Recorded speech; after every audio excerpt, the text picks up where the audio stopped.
नमस्कार साथियों, कस्तूरी देवी कॉलेज की ऑनलाइन क्लासों में आप सभी का स्वागत है। जैसे कि हम हिंदी साहित्य के सेकंड ईयर के सेकंड पेपर के बारे में चर्चा कर रहे थे, तो हिंदी साहित्य के जो बीए सेकंड ईयर है उसका तो सेकंड पेपर था, उसमें हम किसके बारे में चर्चा कर रहे थे? एकांकी के बारे में। तो एकांकी के बारे में जो हमने पिछली कक्षाओं में चर्चा की तो वो क्या थी कि एकांकी के बारे में हमने सामान्य परिचय ले लिया था। एकांकी क्या होता है, एकांकी के से नाटक का क्या संबंध है, ये सारी सब कुछ चर्चाएं कौन सी क्लासों में हो गई? अपने पिछली कक्षाओं में। उसके तत्व भी ले लिए थे हमने, प्रकार भी ले लिए थे। तो सारा सब कुछ जो भी एकांकी का सामान्य परिचय था, जो भी एकांकी के बारे में सामान्य जानकारियाँ थी, वो हमने पिछली कक्षाओं में अध्ययन कर लिया। अब आगे जैसे ही हम आगे बढ़ते एकांकी के ऊपर है, तो जैसे अपने एकांकी के ऊपर आगे चलेंगे तो एकांकी से संबंधित हमारे क्या सेकंड ईयर में एक बुक चलती है। कौन सी बुक चलती है? एकांकी के नाम से एक बुक चलती है अपने बीए सेकंड ईयर के सेकंड पेपर में। तो जो सेकंड ईयर के सेकंड पेपर में जो एक बुक चलती है एकांकी के अकॉर्डिंग, उसमें अपने कितने एकांकी हैं? 7। तो 7 एकांकियों का क्या है इसमें वर्णन किया गया है। उसी में से जो फर्स्ट नंबर पे आपके जो एकांकी है वो कौन सा है? उत्सर्ग। कौन सा एकांकी है? उत्सर्ग। और उत्सर्ग एकांकी के लेखक कौन है? रामकुमार वर्मा। जो आपके सिलेबस में एकांकियां हैं उनमें से फर्स्ट एकांकी कौन सी हो गई? आपके उत्सर्ग एकांकी, और इसके लेखक हो गए रामकुमार वर्मा। तो आज हम उत्सर्ग एकांकी के बारे में क्या करेंगे? चर्चा करेंगे। लेकिन उससे पहले हम देखते हैं किसके बारे में? रामकुमार वर्मा। जो उत्सर्ग एकांकियां आपके उसके लेखक कौन है? रामकुमार वर्मा। अब रामकुमार वर्मा के बारे में हम थोड़ी सी क्या लेते हैं? सामान्य सी जानकारी, यानी जो इसका लेखक है रामकुमार वर्मा, इसके बारे में अपने को क्या थोड़ी सी जानकारी होनी चाहिए। तो बात करें रामकुमार वर्मा की, जो क्या एकांकीकार है, तो उसके आगे हम बात करते हैं। तो जिसे यहाँ पे लिखा आपके कवि, नाटककार, एकांकीकार व आलोचक। जो रामकुमार वर्मा है अपने वो कवि, नाटककार, एकांकीकार और आलोचक, यानी चारों रूप क्या देखने के चारों रूप किसके देखने को मिलते हैं? रामकुमार वर्मा के। यानी जो साहित्य है अपना उसमें रामकुमार वर्मा के कितने रूप देखने को मिलते हैं? कवि, नाटककार, साहित्यकार और आलोचक, एकांकीकार। यानी एक कवि भी हो गया, नाटककार भी हो गया, आलोचक भी हो गया और एकांकीकार भी हो गया। तो ये चारों रूप किसके देखने को मिलते हैं हमें? रामकुमार वर्मा के। अब बात करें कवि की। किसकी? कवि की। तो जो कवि का रूप है किसका? रामकुमार वर्मा का। तो कहने का मतलब कि रामकुमार वर्मा ने कवि यानी कविताएं भी लिखी है, यानी उसने पद्य के अकॉर्डिंग भी क्या की है? रचनाएं की है। तो रामकुमार वर्मा एक कवि के रूप में भी क्या अपने हिंदी साहित्य में प्रसिद्ध है। उन्होंने पद्य कविताओं की रचना भी की, यानी उसने कविताएं भी लिखी। अब बात करते हैं किसकी? नाटककार की। तो एकांकीकार होने से पहले कवि रामकुमार वर्मा क्या है? एक नाटककार भी है, यानी इन्होंने नाटकों की रचना भी की। तो क्या कहलाएंगे फिर? ये नाटककार भी कहलाएंगे, यानी उन्होंने नाटकों की रचनाएं भी क्या की? हिंदी साहित्य के अकॉर्डिंग रामकुमार वर्मा के नाटक भी हमें क्या होते हैं? मिलते हैं। तो ये क्या हो जाएंगे? ये नाटककार के रूप में भी हिंदी साहित्य में क्या है? ये प्रसिद्ध है। बात करें एकांकीकार की। किसकी? एकांकीकार की। तो एकांकीकार भी क्या है? ये रामकुमार वर्मा एकांकीकार के रूप में भी क्या है? हिंदी साहित्य में प्रसिद्ध है। क्योंकि अपने कौन से एकांकी के? अपने फर्स्ट नंबर की जो अपने एकांकी वाली बुकों में अपने फर्स्ट नंबर पे जो एकांकी था वो कौन सा था? उत्सर्ग, जिसके हम आगे आज चर्चा करेंगे। तो एकांकीकार यानी एकांकीकार के रूप में भी रामकुमार वर्मा हिंदी साहित्य में प्रसिद्ध है, यानी हिंदी साहित्य में उन्होंने एकांकीकार के रूप में भी अपनी भूमिका निभाई, या एकांकी विधा के ऊपर भी उन्होंने बहुत कुछ एकांकियां लिखी, यानी बहुत सारी एकांकियों की क्या की? उसने रचना की। इसलिए उसे क्या कहा जाता है? एक एकांकीकार भी कहा जाता है। जैसे उसने कविताएं लिखी, नाटक लिखे, उसी प्रकार उन्होंने क्या लिखा? एकांकियां भी लिखी। तो एक एकांकीकार के रूप में भी क्या है? रामकुमार वर्मा प्रसिद्ध है। बात करें आलोचक। तो एक आलोचक का मतलब होता है जैसे आलोचनात्मक ग्रंथ लिखते हैं ना, यानी कोई भी जैसे मान लो ग्रंथ है उसमें क्या करो आप? आलोचना, यानी किसी की भी क्या करो आप? आलोचना करो, यानी उसको एक आलोचना के ऊपर, यानी जिसमें आप किसी चीज़ में कमियां लाना चाहो या किसी चीज़ में आप क्या करो कमी निकालो, तो वो क्या करो एक आलोचनात्मक लेख लिखना पड़ता है। जैसे मान लो आप किसी साहित्य के ऊपर ये आलोचनात्मक लेख लिखो किसी टॉपिक के ऊपर, भाई इसमें ये कमियां है, तो उसकी कमियों का वर्णन करते हुए उसको उसकी आलोचना करते हुए क्या लिखो आप लेख लिखो, तो वो कौन सा लेख कहलाता है? आलोचनात्मक लेख। और आलोचनात्मक लेख लिखने वाला कौन कहलाएगा? आलोचक। क्या कहलाएगा? आलोचनात्मक लेख लिखने वाला आलोचक कहलाता है। तो बात करें जो राम कुमार वर्मा आपके फर्स्ट एकांकीकार, जो आपके फर्स्ट एकांकी है उत्सर्ग, उसके लेखक कौन है? राम कुमार वर्मा। राम कुमार वर्मा के आपको 4 रूप हिंदी साहित्य में देखने को मिलते हैं। मुख्यतः कितने रूप देखने को मिलते हैं? 4। तो एक तो जाएगा आपके वो कवि, यानी उसने कविताओं की भी क्या की रचना कि एक आपका नाट्यकार के रूप में वो उन्होंने प्रसिद्धि हिंदी साहित्य में पाई। और एकांकीकार का रूप भी उनका देखने को मिलता है, बहुत सारे एकांकी हिंदी साहित्य में उसके देखने को मिलते हैं। बात करें आलोचक की, तो उसके आलोचनात्मक ग्रंथ भी राम कुमार वर्मा के देखने को मिलते हैं।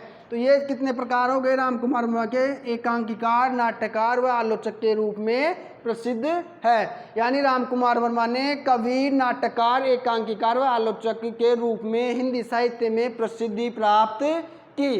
तो एक ये जानकारी हो गई किसके बारे में? राम कुमार वर्मा के बारे में। अब जैसे हम आगे चलते हैं राम कुमार वर्मा के बारे में और आगे जानकारी लेते हैं, तो एक जानकारी क्या है? उनकी सर्वाधिक प्रसिद्धि, यानी उनको सर्वाधिक, जैसे उन्होंने 4 इनके ऊपर लिखा, यानी नाटक भी लिखे, एकांकियाँ भी लिखी, कविताएं भी लिखी, आलोचना भी लिखी, लेकिन उनको सर्वाधिक प्रसिद्धि, क्या सर्वाधिक प्रसिद्धि किसके ऊपर मिली?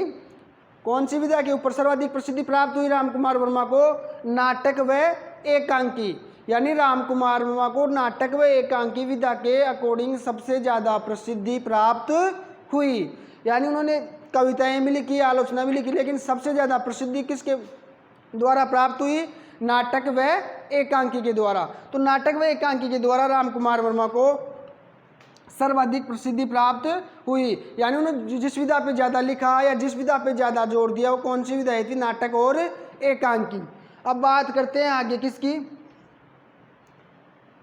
ये जो राम कुमार वर्मा ना आपके, तो ये तो हो गई उसके बारे में सामान्य सी जानकारी कि वो नाट्यकार भी है, एकांकीकार है, आलोचक है और कवि है। ये तो उसके रूप हो गए, यानी इन्हीं विधाओं में उन्होंने क्या किया? अपना परचम लहराया। अब बात करते हैं उन्होंने फिर जो ही विधायक उनके सबके ऊपर तो क्या किया? उन्होंने अपने लेख नहीं चलाई, यानी अपना लेख लिखे।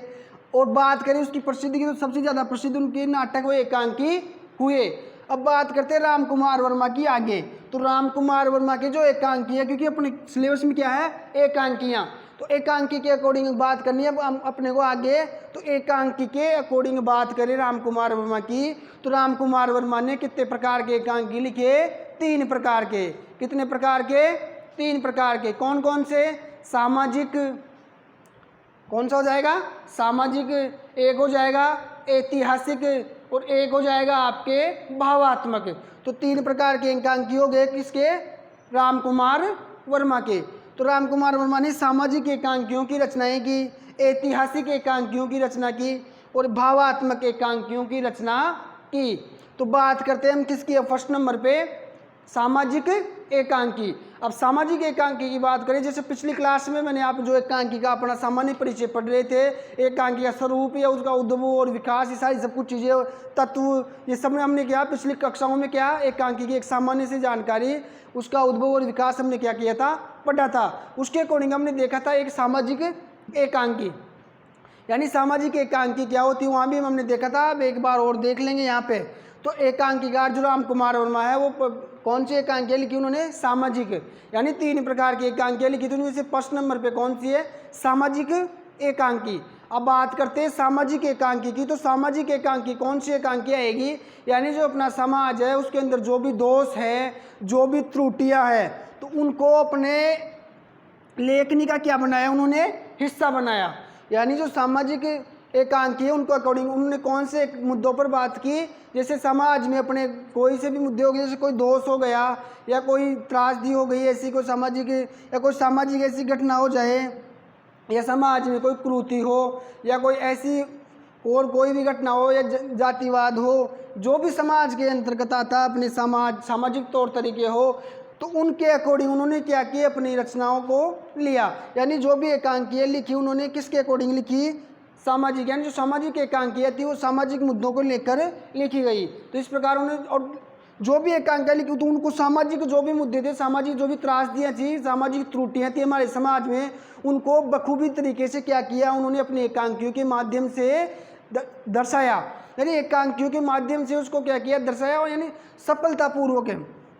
और सफलतापूर्वक कैसे दर्शाया उन्होंने, जैसे मान लो अपने समाज में कोई भी त्रुटि हो गई या अपने समाज में कोई भी समस्या है, तो उसको उसने किस तरीके से किया, उसने एकांकी के माध्यम से उस समस्या को सफलतापूर्वक क्या किया, अपने सामने लाते हैं। और जो भी समस्या उसका समाधान, यानी समाधान पूर्वक, यानी उसका उस समस्या का समाधान करते हुए उसको हमारे सामने प्रस्तुत किया, यानी उसका समाधान भी एकांकी के माध्यम से उन्होंने दिया। तो सामाजिक एकांकियों का अर्थ यही हो गया कि हमारे समाज में जो भी त्रुटि है, जो भी सामाजिक मुद्दे हैं, जो भी समाज में चल रहा है अपने, जो भी सामाजिक त्रुटियां हैं, मुद्दे हैं, सामाजिक त्रासदियां हैं, जातिवाद है, रहन सहन है, जो भी अपने सामाजिक मुद्दे हैं, उनको लेकर उन्होंने अपनी एकांकियों में, उन मुद्दों को अपनी एकांकियों में क्या दिया, उन्होंने स्थान दिया।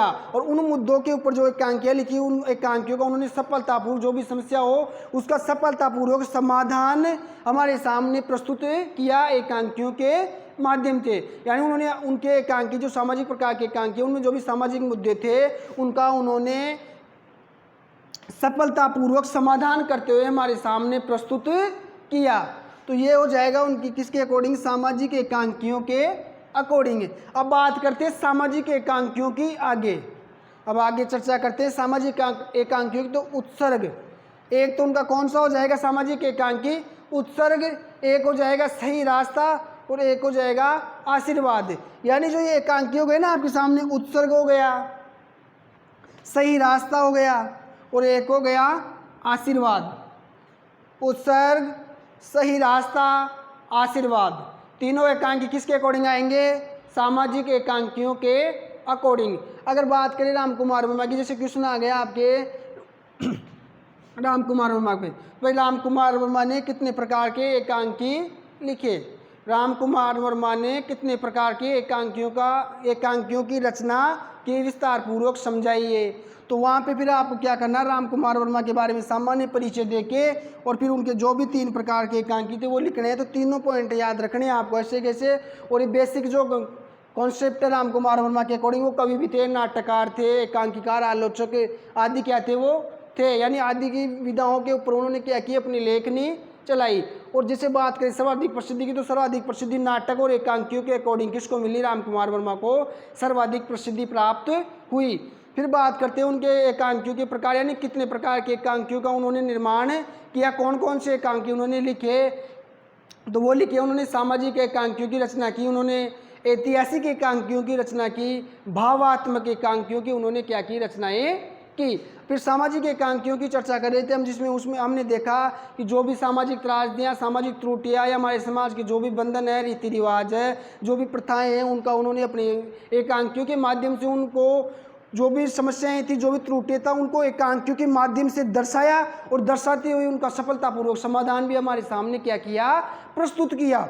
कहने का मतलब है कोई भी घटना हो या कोई भी सामाजिक समस्या हो, उसको हमारे सामने अच्छे से पेश किया, अच्छे से उसको प्रस्तुत किया, और उसको प्रस्तुत करके उसको सफलतापूर्वक उसके समाधान को भी उसमें क्या किया, एकांकी के अकॉर्डिंग प्रस्तुत किया। यानी उसका समाधान भी क्या किया, हमारे सामने प्रस्तुत किया। तो उसका समाधान प्रस्तुत करने में भी उन्होंने काफ़ी सफलता प्राप्त की।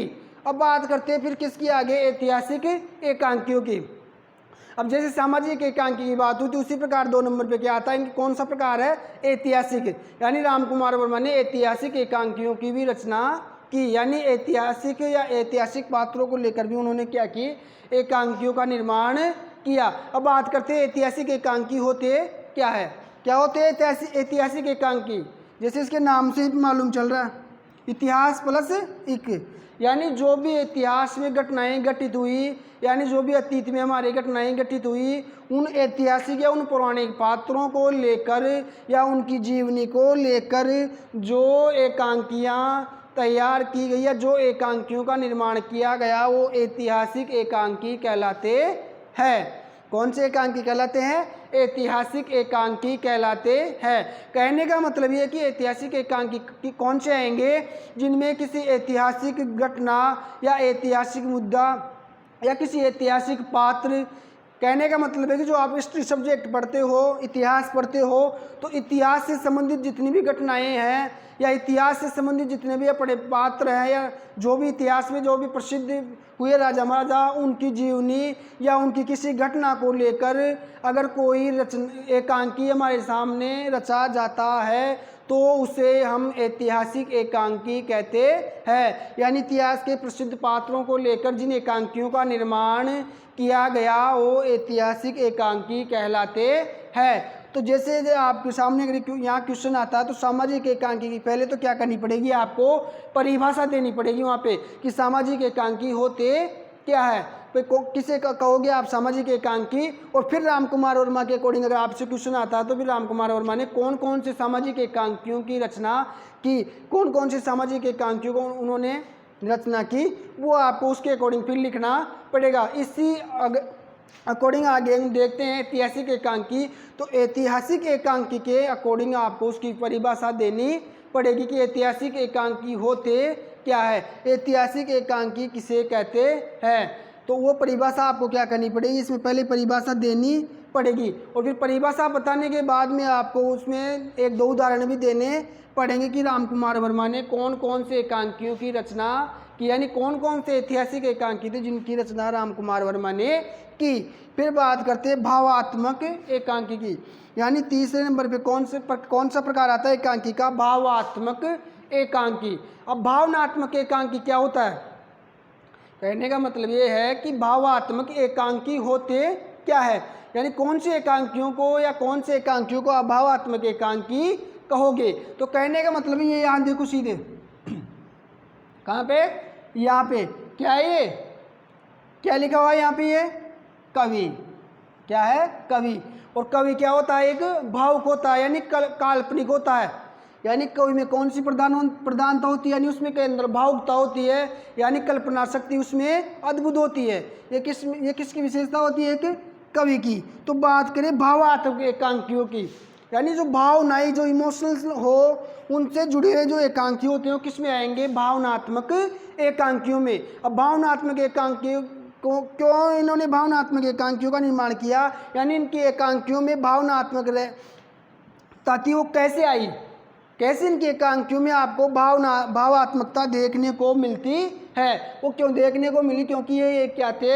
एकांकी व नाटककार के साथ साथ एक कवि भी थे और कवि में क्या है? भावनाएं होनी जरूरी, यानी कवि एक भावात्मक होता है, यानी उसमें कल्पना की अद्भुत शक्ति होती है, यानी कल्पना करने की शक्ति उसमें क्या होती है? एक अद्भुत होती है। तभी तो क्या करता है? नई नई कविताओं का निर्माण करता है। तो कहने का मतलब है एक कवि होगा तो नई नई कल्पनाएं करेगा, नई नई कल्पनाएं करेगा तभी तो क्या उसकी कविता का क्या करेगा? वो सृजन करेगा। अगर कविता का सृजन करना हो उसको तो उसको नई नई सोच, नए नए तथ्य और कल्पनाओं का उसको क्या करना पड़ेगा? सहारा लेना पड़ेगा। क्योंकि कविताओं में आपको किसके अकॉर्डिंग चलना पड़ता है? काल्पनिक और भावनात्मकता के अकॉर्डिंग चलना पड़ता है। यानी कविताओं में भावात्मकता क्या होती है? झलकती है। इसीलिए कवि होने की वजह से क्या होने की वजह से, एक कवि होने की वजह से उनके एकांकियों में किसका प्रभाव देखने को मिलता है? भावात्मकता का प्रभाव देखने को मिलता है। तो समझ में आ गया ना भावात्मकता क्या होती है? यानी भावात्मकता का मतलब है कि कवि में कल्पना शक्ति क्या होनी चाहिए? होनी चाहिए। यानी उन्होंने अपनी कल्पनाओं का सहारा किस में लिया? एकांकियों में लिया और काल्पनिक पात्रों के अकॉर्डिंग और कल्पनाओं का सहारा लेके उन्होंने क्या किया? एकांकियों का निर्माण किया। अब बात करते हैं उनके भावात्मक एकांकियों की। तो भावात्मक एकांकी कौन कौन से हो गए? रेस मिटाई, दीपदान और बादल की मृत्यु। कौन कौन से हो गए? रेस मिटाई, दीपदान और बादल की मृत्यु। तो ये था रामकुमार वर्मा जो आपके फर्स्ट एकांकी था उत्सर्ग, उसके बारे में एक सामान्य सी जानकारी। अब बात करें उसके एकांकी, जैसे सामाजिक एकांकी हो गया उत्सर्ग, और अपने सिलेबस में कौन सी एकांकी है? उत्सर्ग ही है अपने सिलेबस में भी। तो जो उत्सर्ग एकांकी अब किसके अकॉर्डिंग आ गया? ये सामाजिक एकांकी।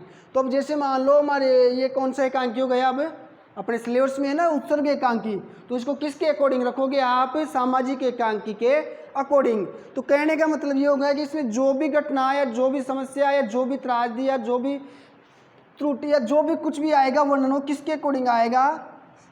सामाजिक, यानी सामाजिक मुद्दे के अकॉर्डिंग इसमें जो भी वर्णन आएगा वो किसके ऊपर आएगा? सामाजिक एकांकी के अकॉर्डिंग आएगा। यानी इसमें कोई सामाजिक घटना या कोई सामाजिक त्रासदी उसका किसमें वर्णन किया गया है? उत्सर्ग एकांकी में वर्णन किया गया है। ऐसे ही सही रास्ता देख लो या आशीर्वाद देख लो, इनमें भी कौन सा वर्णन किया गया? सामाजिक भावनाएं, सामाजिक मुद्दों का वर्णन है। यानी जो सामाजिक घटनाएं उनका वर्णन किस में किया गया है? इनमें सब में, उत्सर्ग में, सही रास्ता में और आशीर्वाद में। इसी अकॉर्डिंग हम ऐतिहासिक एकांकियों की बात करें, जैसे पृथ्वीराज की आंखें। जो पृथ्वीराज है, कौन हो गए? पृथ्वीराज, जो अपने हिस्ट्री में आता है ना, पृथ्वीराज चौहान या पृथ्वीराज तृतीय, जो मोहम्मद गौरी से क्या करता है? युद्ध लड़ता है। तो उसका वर्णन है इसमें। कौन से वाले पृथ्वीराज का वर्णन है? जिस मोहम्मद गौरी से युद्ध लड़ता है। तो पृथ्वीराज की आंखें, क्या? पृथ्वीराज की आंखें। तो जो पृथ्वीराज की आंखें एकांकी है, इसमें किसका वर्णन है? पृथ्वीराज चौहान का वर्णन है। तो जैसे वो त्राइन का युद्ध होता है ना, फर्स्ट और सेकंड, तो फर्स्ट युद्ध में तो जैसे पृथ्वीराज की क्या हो जाती है? उसमें विजय हो जाती है। और सेकंड युद्ध में क्या होता है? पृथ्वीराज हार जाता है। फिर ऐसा माना जाता है, ऐसा काल्पनिक तथ्य है, इस एकांकी में ऐसा दर्शाया गया है कि जैसे ही पृथ्वीराज चौहान जो सेकंड युद्ध हारता है, तराइन का जो सेकंड युद्ध, उसको हारने के बाद में जो मोहम्मद गौरी उसको कहाँ पे ले जाता है? अपने प्रदेश, यानी जो उसका गौर अपना प्रदेश है गौर, वहाँ पे क्या करता है? उसको कैद में रखता है। वहाँ पे ले जाके क्या करता है? उसको कैद में रखता है। और वहाँ कैद में रखने के बाद में क्या करता है? कैद में डाल देता है इसको, किसको? पृथ्वीराज चौहान को। और फिर इसकी जो आंखें होती हैं उनको क्या कर देता है? गरम गरम सरियों से क्या कर देता है? इनकी आंखों को फोड़ देता है। तो उसका वर्णन है किसमें? इसमें। अब बात करते हैं ऐतिहासिक, यानी ये ऐतिहासिक पात्र हो गए ना ये, यानी अपने इतिहास में कौन सा पात्र हो गया? ये एक ऐतिहासिक पात्र हो गया।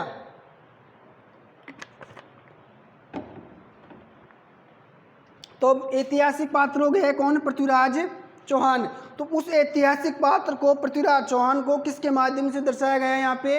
एकांकी के माध्यम से। तो पृथ्वीराज की आंखें, पृथ्वीराज की आंखें एकांकी में, जो पृथ्वीराज की आंखें यानी जो आंखों को क्या करते हैं इसमें, वहाँ गौर प्रदेश ले जाकर आंखों को क्या करते हैं? फोड़ देते हैं। उसी का क्या है इसमें सारा वर्णन है। फिर इसका जो दोस्त था चंद्रवरदाई, वो इसके पास जाता है, वो सारा सब कुछ वर्णन है। और फिर उसके बाद में शब्दभेदी बाण चलाता है, उससे गौरी की क्या हो जाती है? मृत्यु हो जाती है। जो शब्द के यानी आवाज़ के ऊपर ही क्या करता था? एक बाण चलाता था। तो आवाज़ के ऊपर जो बाण चलाता था, तो उसने चंद्रवरदाई की दो की मदद से इसने क्या किया? मोहम्मद गौरी के ऊपर जो शब्दभेदी बाण था वो दाग दिया और उसकी मृत्यु हो जाती है। जो एक काल्पनिक घटना घटी, इन्होंने उसका वर्णन इसमें किया गया। यानी जो ऐतिहासिक पात्र था पृथ्वीराज चौहान, उसको इस एकांकी के अकॉर्डिंग दर्शाया गया है। इसलिए इस एकांकी को कौन से एकांकियों के अंतर्गत रखेंगे? ऐतिहासिक एकांकियों के अंतर्गत। अब बात होती है तैमूर की हार। अब ये तो तैमूर वंश है, उसकी हार के बारे में क्या है इसमें वर्णन है। तो ये भी क्या हो गई? एक ऐतिहासिक घटना हो गई। इस ऐतिहासिक घटना को लेकर यहाँ पे एकांकी का निर्माण किया गया। यानी तैमूर की हार नामक एकांकी में जो तैमूर की हार हुई थी उसका क्या किया गया? वर्णन किया गया। यानी उस घटना का इसमें क्या किया गया? वर्णन किया गया है। तो उस घटना का वर्णन करने की वजह से, यानी उस ऐतिहासिक घटना का वर्णन करने की वजह से ये कौन सा एकांकी कहलाएगा? ऐतिहासिक एकांकी। कौन सा कहलाएगा? ऐतिहासिक एकांकी। अब भावात्मक एकांकियों की बात होती है, रेशमी टाई, दीपदान। जैसे दीपदान एकांकी है, इसमें दीप का दान, किसका? दीपों का दान करने के बारे में वर्णन किया गया है। यानी इस दीप का दान करो। इसमें एक जो अपने था ना वो पात्र चंदन, जिसका क्या हुआ था? वो बलिदान दिया था। जो पन्नाधाई थी, जो उसके उदय सिंह की जगह अपने बेटे चंदन को सुला देती है और फिर वो आता और उसको मार देता। तो उसी का वर्णन है। यानी तो उसको किसके अकॉर्डिंग? कल्पना के अकॉर्डिंग। किसके अकॉर्डिंग? जो वो घटना थी उसको कल्पना के माध्यम से किसके अकॉर्डिंग जोड़ दिया? दीप। यानी आपको इसका दीप का दान ही करना पड़ेगा। तो उस दीप के दान, यानी जो दीप है, यानी जो अब ये इस कुल का या वंश का क्या है? दीपक है। इसके लिए आपको अपने बच्चे का क्या करना पड़ेगा, बलिदान देना पड़ेगा, यानी इसका क्या करना पड़ेगा, दान करना पड़ेगा। यानी दीपों का दान करो, यानी दीप का अर्जन करो, यानी इस दीप के लिए। तो उसमें क्या है, कल्पना के अकॉर्डिंग, एक दीप अकॉर्डिंग उस घटना का क्या किया गया, वर्णन किया, यानी उसमें भावात्मकता लाई गई और कल्पना का सहारा लिया गया। इसलिए इस एकांकी को किसके अकॉर्डिंग रखेंगे, भावात्मक एकांकियों के अकॉर्डिंग। तो ये हो गई आज की चर्चा, जिस किसके ऊपर, रामकुमार वर्मा के सामान्य परिचय के ऊपर है। जो आपके फर्स्ट लेखक है उत्सर्ग एकांकी के रामकुमार वर्मा, जो आपके फर्स्ट एकांकी है उत्सर्ग, उसके लेखक है रामकुमार, उसके अकॉर्डिंग ये सारा सब कुछ आज हमने देखा। यानी एक तो कवि हो गए, नाटककार हो गए, एकांकीकार हो गए, आलोचक के रूप में प्रसिद्ध है वो, लेकिन सर्वाधिक प्रसिद्धि उनको किस में मिली थी, नाटक और एकांकियों के द्वारा उनको सर्वाधिक प्रसिद्धि प्राप्त हुई। और उन्होंने 3 प्रकार के एकांकियों की रचना की, सामाजिक एकांकी, ऐतिहासिक एकांकी, भावात्मक एकांकी। और जो भी एक सामाजिक एकांकी थे या ऐतिहासिक एकांकी थे या भावात्मक एकांकी थी, वो आपके सामने यहाँ पे लिखे हुए हैं। तो इनको ऐसे कैसे क्या करना, आपको नोट कर लेना, यानी हाथों हाथ क्या करो, आप साथ के साथ इनको नोट करते हुए भी चलो, जैसे फिर आपको समझने में ज़्यादा समस्या नहीं आएगी। और आपके जैसे जैसे आगे क्लासें चलती जाती है वैसे वैसे आप क्या करो, नोट्स बनाते हुए चलो। तो फिर एग्जाम के समय आपको बार बार वीडियो देखने की ज़रूरत नहीं पड़ेगी। कहने का मतलब ये है कि जैसे जैसे आपकी क्लास चल रही है तो आप क्या हाथों हाथ जैसे जैसे वीडियो आता जाता है आपके सामने, उसको आराम से तसल्ली से उसको क्या करो, आप बिल्कुल कॉन्सेंट्रेट करके और आराम से उसको क्या करो, आप देखो, यानी उसको बिल्कुल फोकस रख के अपना सारा दिमाग वहीं पे लगा के उसको आराम से क्या करना, देखना है और अच्छे से क्या करना है, उसको समझना है। तो उसको देखते हुए अच्छे से समझते हुए उसको और जो भी नोट्स मैं लिखाता चलूँ आपको, उनको क्या है, अपनी कॉपी लो एक, और अलग से आप क्या करो, एक हिंदी साहित्य की अपनी बुक तैयार कर लो एक, यानी नोटबुक तैयार कर लो। जैसे आपके हिंदी साहित्य BA second year second paper है, तो एक नोटबुक तैयार कर लो जिसमें आप थोड़ी ज़्यादा पेज वाली ले लेना। तो उसमें क्या आपके BA सेकेंड ईयर, या ऐसे कर लेना BA सेकेंड ईयर 2 पेपरों की 2 बना लेना छोटी छोटी, जो 2 पेपर होंगे ना आपके, तो सेकंड पेपर चल रहा है अभी, तो फिर फर्स्ट पेपर आएगा आपके सामने, तो दोनों की क्या करो, अलग अलग 2 क्या कर लो, आप नोटबुक तैयार कर लो। और जैसे जैसे आपकी क्लासें चलती जाती है उनको क्या करो, आप अच्छे से देखो वीडियो को, अच्छे से समझते हुए चलो, और समझने के साथ साथ आप क्या करो, उनको नोट करते हुए भी चलो। तो फिर क्या आपको बार बार वीडियो देखने की आवश्यकता नहीं रहेगी, और फिर आप आराम से अपनी कॉपी को, नोट्स को लेके एग्जाम के से पहले आराम से उसको क्या करो, आप पढ़ो और अच्छे से उस नोट्सों को क्या कर लो, आप तैयार कर लो। तो फिर एग्जाम में आपके जो भी समस्या वो नहीं आएगी। तो कहने का मतलब है कि हमारे कॉलेज में जैसे मान लो अपने कोरोना की वजह से क्या हो गया, समस्या आ गई, अब ऑफलाइन कॉलेज चल नहीं रहे, ऑफलाइन क्लासेस लगा नहीं सकते, नहीं तो आपकी क्या ऑफलाइन क्लासों में वहीं के वहीं आपको समझा के और अच्छे से नोट्स लिखवा देते थे। अब समस्या ये हो गई कि हमारे पास ऑफलाइन अब आपको पढ़ा नहीं सकते, क्योंकि बीमारी का क्या है, फैलने का क्या रहता है, धोखा रहता है। तो हम इस बीमारी से बचने के लिए और हमारी पढ़ाई भी क्या ना हो, बाधित ना हो, इसलिए हमने क्या किया, ऑनलाइन क्लासेस स्टार्ट की। तो आप लोगों के लिए जो हम इतनी मेहनत कर रहे हैं, तो उस मेहनत को क्या करो, आप जाया मत जाने दो, यानी इस मेहनत जो कर रहे हैं हम, उस मेहनत के अकॉर्डिंग ध्यान रखते हुए आप अच्छे से समझते हुए,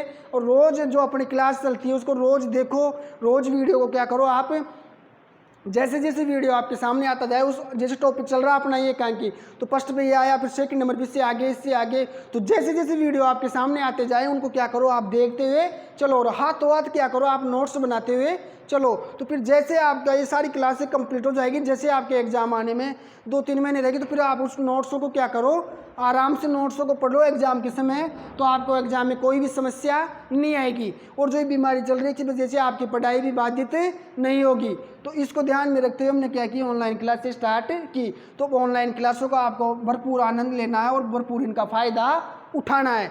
तो कहने का मतलब मेरा यही है कि आप आराम से अलग अलग नोटबुक तैयार कर लो, और जो भी आपको पढ़ाते हुए चलो उनको क्या करो, आप हाथों हाथ नोट करते और समझते हुए चलो। जैसे मान लो आपने हाथों हाथ नोट कर लिया, हाथों हाथ आप समझ भी लिए, ये सारा सब कुछ करने के बाद में मान लो आगे आपको पढ़ रहे हो आप नोट्सों को, अगर कहीं भी समझ में नहीं आता तो फिर वहीं, यानी जहाँ पे आपको समझ में नहीं आए वहीं उस वीडियो को आप क्या करो, यूट्यूब पे जाके हमारे चैनल पे और केडी कॉलेज वाला जो हमारा चैनल है उसके ऊपर जाओ आप और उसी वीडियो को देखो। फिर आप उसी वीडियो को कहाँ पे देखो, जहाँ पे आपको समझ में नहीं आ रहा वहाँ पे उसको खोल के देखो और उसको समझ के और उसको क्या करो आप अच्छे से समझ लो। तो ऐसे करते करते चलोगे तो आपका सिलेबस है वो अच्छे से बिल्कुल, आपको ये भी नहीं लगेगा आपकी ऑनलाइन क्लास चल रही है, आपको बिल्कुल ऑफलाइन में जैसे समझ में आता था वैसे कि वैसे ही आपको अच्छे से समझ में आएगा। और फिर जो आपका एग्जाम वो अच्छे से हो जाएगा और आप अच्छे अंकों से एग्जाम में पास हो जाओगे। तो इस अकॉर्डिंग आपको क्या करना पड़ेगा, सारा सब कुछ मैनेज करना पड़ेगा। तो ये सब कुछ देखते हुए आपको क्या करना, चलना है। अगर इस अकॉर्डिंग आप चलोगे तो आपकी पढ़ाई पे कोई व्यवधान नहीं आएगा, कोई भी आपकी पढ़ाई की समस्या नहीं रहेगी और आपकी पढ़ाई रेगुलर ऐसे ही चलती रहेगी। तो ये क्या करना, आपको इन चीज़ों का सबका ध्यान रखना है। तो यहाँ से समझ में आ गया ना सबके? हाँ, इसको नोट भी कर लेना एक बार। क्या कर लो, हाथों हाथ नोट करते हुए भी चलना है, जिससे कि आपको आगे फिर क्या नहीं आए, समस्या नहीं आए। और अच्छे से समझते हुए चलना है एक एक चीज़ को। जहाँ नहीं समझ में आए वीडियो को रोक रोक के आराम से क्या करो, समझते हुए चलो। अब आगे देखते हैं, अपने थोड़ी सी चर्चा और करते हैं आज इसके ऊपर आगे। फिर जो भी आके एकांकीय आपके उत्तर उसकी विस्तार से चर्चा क्या करेंगे, जो नेक्स्ट क्लास आएगी उसमें करेंगे। इसमें करेंगे, जो नेक्स्ट क्लास आएगी उसमें हम क्या करेंगे, इसकी चर्चा करेंगे। अब बात करते हैं उत्सर्ग एकांकी की, रामकुमार वर्मा की। वैसे विस्तार से तो इसकी क्या करेंगे, कल चर्चा करेंगे, लेकिन थोड़ा सा इसके बारे में आपको क्या करता हूँ, आज बता देता हूँ। तो जो उत्सर्ग एकांकी है किसका, रामकुमार वर्मा का। एक तो हमने अभी देखा था थोड़ी देर पहले, कौन से एकांकियों के अंतर्गत आएगा। रामकुमार वर्मा ने 3 प्रकार के एकांकी लिखे थे, सामाजिक, ऐतिहासिक और भावात्मक। कौन कौन से, सामाजिक, ऐतिहासिक, भावात्मक। तो तीनों में से कौन से प्रकार के अकॉर्डिंग आएगा एकांकी, कौन सा आएगा, सामाजिक।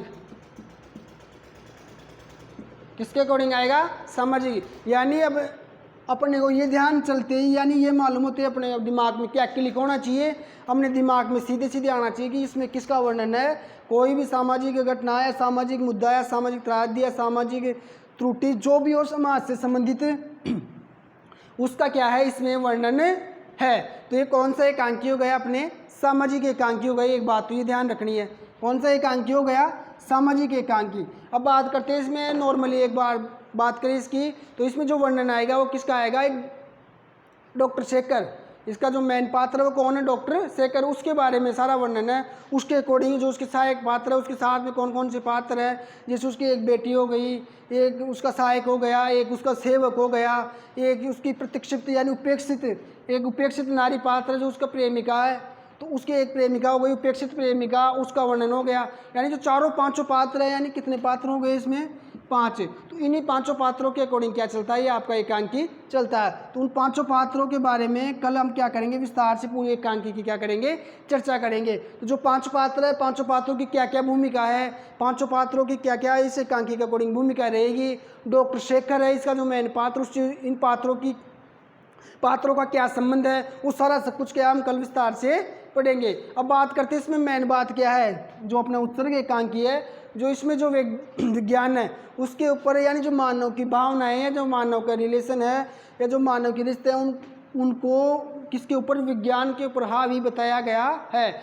यानी जो विज्ञान है उसको भी क्या कर दिया इन्होंने, रिश्तों ने, यानी उनके जो संबंध थे उन संबंधों को क्या कर दिया, यानी संबंधों के खातिर उन्होंने विज्ञान को भी क्या कर दिया, छोड़ दिया। यानी विज्ञान की भी इम्पोर्टेंस क्या हो गई, रिलेशन हो, यानी इनका जो रिलेशन का वर्णन था इसमें, उसके सामने विज्ञान भी क्या पड़ गया, फीका पड़ गया। यानी विज्ञान की भी क्या हो गई, भूमिका कम हो गई, किसके सामने, रिलेशन के सामने। तो इसी का इसमें क्या था, वर्णन था। और जो एक और आगे देखे इसमें, तो एक तो ये हो गया विज्ञान का, और एक था इसमें जैसे कि रिश्तों के खातिर उन्होंने विज्ञान को क्या कर दिया, और पढ़ाई, इतनी पढ़ाई करने के बावजूद कहते हैं ना कि इंसान इतनी शिक्षा ग्रहण करने के बावजूद भी क्या हो जाता है, यानी इतनी शिक्षा ग्रहण की उसके बावजूद रिश्तों की वजह से क्या हो गया, ये सारा सब कुछ, यानी उसकी मानसिक, यानी जो मानसिक स्थिति थी वही क्या हो गई, खराब हो गई। तो ये सारा सब कुछ वर्णन किसके अकॉर्डिंग था, इस एकांकी के अकॉर्डिंग। तो अब आगे कल जो भी हम चर्चा करेंगे, क्या करेंगे, जो एकांकी है उसके बारे में हम आगे जो भी विस्तार पूर्वक है वो चर्चा करेंगे। तो इससे पहले कि आप क्या ध्यान रखना है कि आपको जो हमारा चैनल है केडी कॉलेज का उसको सब्सक्राइब करना है और लाइक करना भी आपको नहीं भूलना है। तो अगर हमारे चैनल को सब्सक्राइब करके रखोगे तो जो भी नेक्स्ट वीडियो डलेगा उसका आपको पहले ही क्या हो जाएगा, उसका मैसेज आपके पास से मोबाइल पे आ जाएगा। तो जो भी वीडियो डलेगा आपका नेक्स्ट उसको क्लास का आपको पहले से ही मालूम चल जाएगा। इसलिए आप हमारे चैनल को सब्सक्राइब करना ना भूलें। धन्यवाद।